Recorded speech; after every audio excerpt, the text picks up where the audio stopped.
Assalamu alaikum, barkanku dai. Sunana Sani Yakubu. Barka da zuwa Jahun English Academy. A yau na zo muku da wasu hanyoyi da za ku inganta yadda kuke sauraron Turanci. Sau da yawa mutane sukan yi min ƙorafi kan cewa sai a yi magana da Turanci amma ba su gane me aka ce ba, ko kuma ba ma sun ji me aka ce ba. To, wannan ne ya saka na tsara wa'annan hanyoyin da za ku iya ku gane yadda mutane suka yi magana da Turanci. Saboda muhimmancin wannan maganar tawa, zan yi ta ne gaba ɗaya cikin harshen Hausa, saboda na san mabiyana duk Hausawa ne, 95 cikin 100 Hausawa ne, kuma sun zo su domin su inganta Turancinsu. Kawai kashi 5 ne suka zo su domin su koyi Hausa.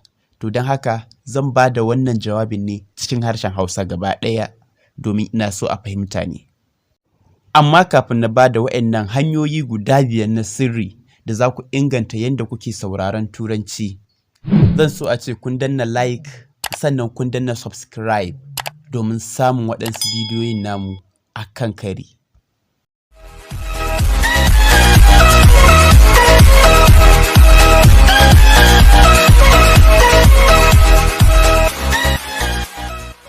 So, da farko dai bari mu fara da waɗansu tambayoyi. Zan muku waɗansu tambayoyi domin na auna fahimtar ku. Zan muku tambayoyin ne akan wasu yanayi guda 4 da za ku tsinci kanku kuna masu sauraron Turanci. A cikin waɗannan yanayin guda zan lissafo, wanne ne zai zama muku mai sauƙi ko kuma mafi wahala akan fuskanta ko kuma gane shi Turancin? Na farko, kana sauraron malamin Turanci ne ɗan Najeriya kuma Bahaushe, yana magana da Turanci kuma a hankali. Shin Turancin zai zama mai sauƙi ne a wurinka ko kuma mai wahala wajen fuskanta? Na biyu, kana sauraron Turancin Baturen Ingila kuma a cikin Turancinsa yana tsarmawa da salon magana da kuma karin magana. Shin meye tunaninka game da wannan Baturen Ingilan da yake wannan Turancin? Shin za ka fuskance shi sosai kwa? Shin zai zama maka da sauƙi ko kuma da wahala wajen fuskanta? To, tambaya ta gaba, kai ne kana cikin jirgin ƙasa, to amma kuma akwai waɗansu mutane guda 4 waɗanda ba Turawa ba ne, sannan suna magana da Turanci, kowannensu daga ƙasashe mabambanta, sannan kuma maganar da suke yi da Turanci suke yi. Shin ganewa maganarsu zai zo maka da sauƙi ko kuwa da wahala? Na ƙarshe, kana sauraron rediyo ne. A cikin sauraron rediyon nan naka za ka ji da yawa mutane suna magana da harshe kala-kala. Da Turanci ake yi amma kowanne launin harshensa daban, yanda yake lauya harshe daban. Don haka kuma suna magana da sauri, sannan kuma gashi ana yawan caccanza topic, sannan kuma yawancin kalmomin da ake amfani da shi wajen wannan maganar ba kalmomi ne na yau da kullum ba. Don haka wasu da yawansu baka san su ba. To, shin za ka gane wannan Turancin da ake nufi ko kuma gane wannan Turancin da ake yi zai zo maka da sauƙi ko kuwa da wahala? Ta yiwu a cikinku mutane da yawa suna tunanin cewa yanayin farko da ka tsinci kanka shine mafi sauƙi, sannan wannan na ƙarshen da muka gama shine zai zama na mafi wahala. Amma kuma abin da ba ku sani ba shine ya danganta ga kai mai sauraro, sannan kuma da ko kuma wace irin hanyoyi ka bi wajen koyon Turancinka. Babban abin tambayar a nan shine, shin menene za ka iya yi a irin waɗannan mabambantan matsanantan yanayi da ka tsinci kanka? Ka kwashe shekaru masu yawa kana koyon Turanci, amma har yanzu ba za ka iya gane ko kuma fahimtar me ka saurara da Turanci ba. Na fahimce ku, abin akwai ban haushi da takaici. To, amma abin tambayar a nan shine, me za ka iya yi a kai? Shawara ta farko, relax, ma'ana ku kwantar da hankalinku, ku nutsu. Ga wata tambaya zan muku. Shin damuwar da kake nunawa akan rashin fahimta da kuma sauraron Turanci da kake yi, hakan zai sa sauraronka na Turanci ya inganta? A'a, amsar ita ce a'a. Yawancin ɗalibai masu koyon Turanci sukan takura kansu da nuna damuwarsu ƙwarai akan cewa ba sa gane ko kuma fahimtar abin da suke sauraro da Turanci, kuma hakan baya taimakawa yanda suke yin sauraro da fahimtar abin da suka saurara da Turanci. Hasali ma hakan sai dai ya kawo musu naƙasu wajen fahimtar yadda suke sauraron magana da Turanci. Fahimtar yaren ƙetare yana buƙatar kaifin ƙwaƙwalwa 100%. Tunanika kamar, shin me yasa ba na iya gane wannan maganar? Ko kuma, wace irin kalma yanzu wannan ya faɗa? Ko kuma, kai waɗannan suna magana da sauri, ba sa taimaka maka wajen inganta yadda kake sauraron magana. Domin ba ka mai da hankali akan abin da kake sauraro, sai dai kana mai da hankali ne akan damuwarka na me ya saka ba ka fahimta ko kuma saurin magana ko wani abu mai kama da haka. Don haka ka kwantar da hankalinka ko ki kwantar da hankalinki. Idan kun fuskanta, kun fuskanta. Idan ba ku fuskanta ba, ba ku fuskanta ba. Ba abin damuwa ba ne, saboda ba duniya ce za ta tashi ba don ba ka fuskanta ba. Don haka ka mai da hankali 100% akan abin da kake sauraro, ba wai kana nuna damuwarka akan ba ka fahimtar abin da kake sauraro ba. Hakan ba zai taimaka maka ba, amma kuma mai da hankali a wajen sauraro zai taimaka maka ka fara fuskantar abin da kake sauraro ɗin. Na biyu, banda ƙoƙarin fassara yaren da kake sauraro, wato yaren da kake koya, izuwa yaren da kake naka ne, ma'ana your first language, yaren da yake yaren mahaifiya, yaren da ka taso kana magana da shi. Misali, banda ƙoƙarin fassara Turanci zuwa Hausa, daga zarar ka ji Turancin kana ƙoƙarin fassara shi, domin dole sai ka fassara shi ne hakan zai sa ma'ana ka ji ma'anar tasu ta fito. To wannan hakan yana discouraging ne. Kuma ku tuna da abin da na ce a baya, domin fahimtar yaren Turanci ko kuma kowanne irin yare na ƙetare, kana buƙatar kaifi na ƙwaƙwalwarka 100%. Ko kun san me yake ɗauke muku kaifi na ƙwaƙwalwarku? Fassara Turanci zuwa yaren da kuke ji. Don haka ba za ku iya haɗawa biyu ba. Waɗanda suke ƙwararrun tafrita ne kan iya fassara yaren Turanci zuwa wani yaren daban kai tsaye a lokacin da suke sauraro. Wannan ba ƙaramin aiki ba ne. Kai hasali ma a rana ɗaya bai fi su yi aikin awa 2 ba kacal, saboda suna buƙatar mai da hankali sosai. Don haka idan kana sauraron Turanci, sannan a yayin da kake sauraron sa kana ƙoƙarin fassara shi zuwa yaren da kake ji, kamar kana aikin tafrita ne kai tsaye, bayan kuma baka da shekarun da suke da shi na horarwa da aka yi musu. Sannan kuma ba ma a biyan ka kamar yadda su idan suka yi wannan jan aikin akan biya su. Wannan kamar aikin banza ne ko? Don haka idan kana sauraron Turanci, kawai ka saurara a nitse, kada ka yi ƙoƙarin fassara shi zuwa yarenka, sannan kada ka damu idan baka gane wata kalmar ba, kawai kai dai ka saurare shi cikin nutsuwa. Na uku, yin amfani da inda aka yi magana domin gane mai magana me yake so ya ce. Ko kun san wani babban sirri na koyo da kuma fahimtar magana da Turanci? Ba ka buƙatar ka fahimci kowace kalma da mutum ya ce kafin ka fahimci me yake nufi. Dakata, amma me wannan yake son cewa ne? Haka ne, kuma gaskiya ne.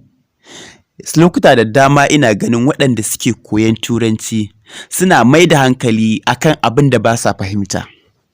Nakan samu ƙorafi kamar akwai kalmomin da ban gane ba a cikin maganar, don haka ba zan fahimci me ya ce ba. Lokuta da dama ma'anar abin da mutum ya ce ba ta dogara ne ga abin da ya faɗa. Kana iya yin amfani da, idan dai kana kallonsa face to face, wato kana kallonsa a lokacin da yake wannan maganar, za ka iya yin amfani da me fuskarsa ta nuna, ko kuma shin me yake yi da hannayensa, motsin hannayensa da yanda yanayin furcinsa yake sauka ko yake hawa. Kana iya yin amfani da wannan domin gane me yake so ya ce. Sannan yana da kyau ka yi tunanin a wanne yanayi kake ciki. Misali, kana tunanin za ka je restaurant, ma'ana inda ake cin abinci, ake siye ko cin abinci dai haka. Wane irin tambayoyi kake tsammanin mai saida abinci zai yi maka? Zai yi maka tambayoyi kamar, wane irin abinci kake so a kawo maka? Ko kuma wannan shi ne jadawalin abincin da muke da shi. To kafin ka je ya kamata ka kintsa kanka, ka yi tunanin irin waɗannan tambayoyin sannan ka tunano amsar da ya kamata ka ba su. Sannan ka yi ƙoƙari ka fahimci me suke so su ce a yayin da kake tattaunawa da su. Kada ka bari rashin ko kuma gaza fahimtar kalma ɗaya daga cikin maganarsu ya sa ka kasa fahimtar me suke nufi gaba ɗaya. Ka yi amfani da duk iyawarka da duk wani dabaru da kake da shi wajen ka tabbatar da ka fahimci me suke cewa a yayin da kake magana da su. Na 4, ƙoƙarin sauraron yanayi mabambanta da kuma muryoyi mabambanta domin fahimtar Turanci. Ku tuna, a farkon darasin nan mun yi amfani da yanayi kala-kala har guda 4 domin mu ji wanne ne zai fi muku sauƙi ko wahalar fahimtar magana da Turanci. Kamar yanda yake, muddin ka saba yin abu lokaci-lokaci, kana iya ka fahimci wannan abun ba tare da wahala ba. Misali, idan dai aka ce kana da malami mai koyar da Turanci, Bahaushe ɗan Arewa, zai fi maka sauƙi a ce ka fahimci maganar duk wani Bahaushe ɗan Arewa idan yayi magana da Turanci, sama da yanda za ka fahimci maganar mace Bahaushiya 'yar Arewa. Hasali ma dai zai fi maka sauƙi a ce ka fahimce shi sama da kamar yanda za ka fahimci Inyamuri idan yayi Turanci, ko kuma Bayarabe idan yayi Turanci, ko kuma ma Bature idan yayi Turanci. Saboda me?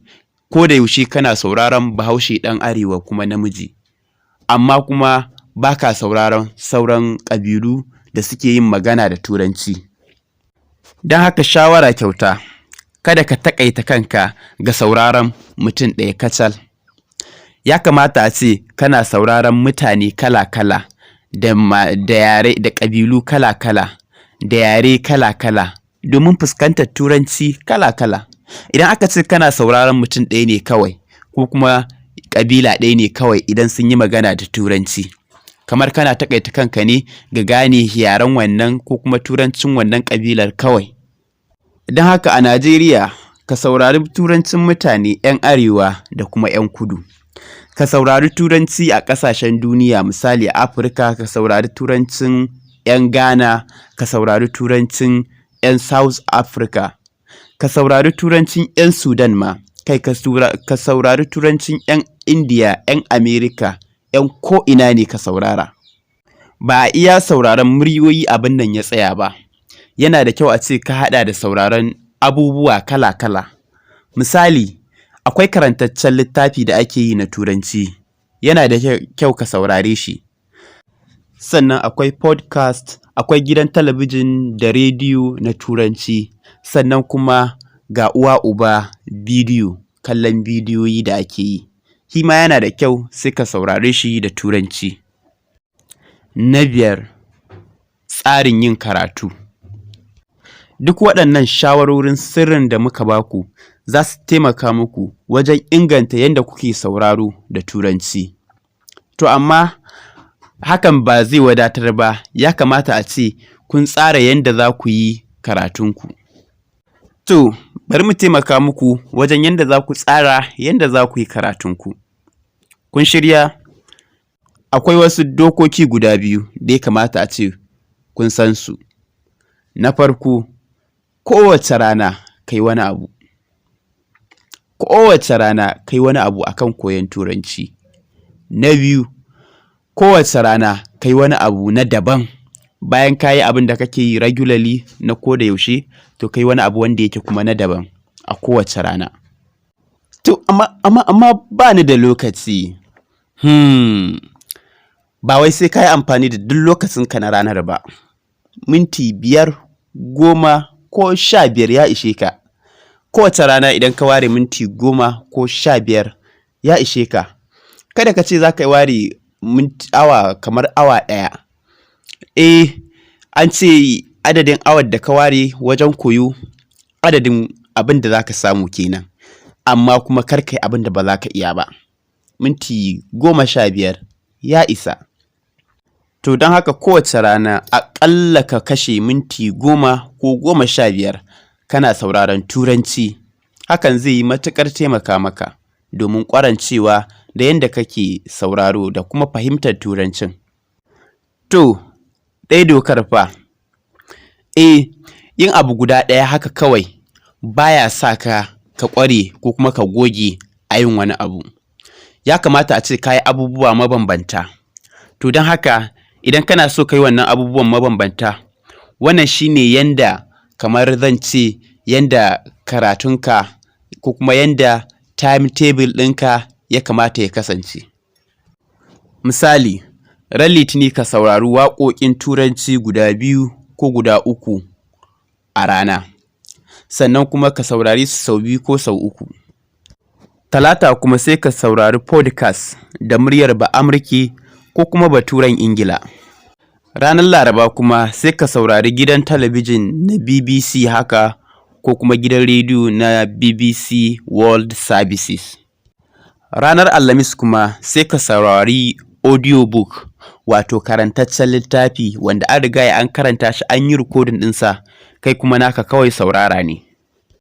Ran Juma'a kuma kana iya kallon Nigerian film ko kuma Ghanaian film wanda dai suka yi shi da Turanci. Ran Asabar kuma ka iya yin recording ɗin muryarka kana Turanci sai ka saurara ka ji kuskurenka. Sannan ran Lahadi sai ka gayyaci wani abokinka ku gwada Turanci a junanku, wato ka gwada English ɗinka Turancinka a kansa. Hakan yana da matuƙar amfani domin hakan zai sa ka goge wajen iya yin magana da Turanci da koma waye. To amma ta yaya zan samu duk waɗannan abubuwan? Wasu ka iya yin tambayan nan, na sani. Amma a yanzu a wannan lokacin da muke ciki, ga Google search engine nan ko kuma wani search engine ɗin da ka fi sani, da za ka iya yin searching ɗin ko kuma in ce duba duk abin da kake so a intanet domin za ka samu. Kana iya yin amfani da Google ka tambaye su abin da kake so ka samu. Sannan kuma wani zai iya cewa ta yaya za a san cewa wannan abin da zan karanta ko kuma wannan abin da zan yi amfani da su za su yi daidai da ni. Na farko ka sani, idan ka saurari abu ka ji kana iya fahimtar 95 cikin 100 a cikin wannan abun, to ka sani cewa wannan abin ya yi ma sauƙi da yawa. Sannan kuma idan kana saurara amma ba ka iya fahimtar kashi 25 cikin 100 cikin abin da kake sauraro, to ka sani cewa ko ki sani cewa wannan abun ya yi maka tsauri da yawa. Aƙalla dai ana buƙatar mutum ya samu sauti na murya ko na magana wanda zai iya fuskantar kashi 55 cikin 100 abin da yake sauraro, ko kuma ma 65 haka. To amma ya za a yi in tsaya akan wannan tsarin da kuka ɗora ni ba tare da na samu tangarɗa ba? To, babban abin da zan ce a nan shine kai ne da rayuwarka. Kai ka san wane lokaci kake da lokaci, sannan wane lokaci ne baka da lokaci isasshe. To za ka yi duba ne ka gani, shin da safe kana da lokaci isasshe wanda za ka yi wannan practice ɗin, ko kuwa da yamma ne ƙwaƙwalwarka za ta huta ka har ka yi wannan abin da kake so ka yi. Ka dai zaɓi lokacin da ya fi maka, ko kuma za ka iya yin zaɓen lokaci da safe a wannan ranar, da wata ranar kuma sai ka zaɓa da yamma haka, wata ran kuma da daddare. Kawai dai abin da ya kamata a ce shine kowace rana ka yi wani abu. Kada ka saki a ce rana ta fito ta gabar ta faɗi yamma ba tare da ka yi wani abu ba. To waɗannan su ne ƙarshen waɗannan shawarwari guda 5 na sirri da za mu ba ku. Mun gode da bibiyar Jahun English Academy. Sannan kada ku manta, idan kuna da wata abin cewa akan waɗannan abubuwan da muka lissafo, kuna iya faɗa a comment section. Sannan kuma dan Allah ku yi mana subscribe, sannan ku danna ƙararrawa domin samun waɗansu bidiyoyin. Idan kana son wasu bidiyoyin da suke na koyon Turanci, ku duba cikin wannan sashen namu, tashar mu ta Jahun English Academy, za ku samu duk bidiyoyin da kuke so ku samu domin inganta Turancinku.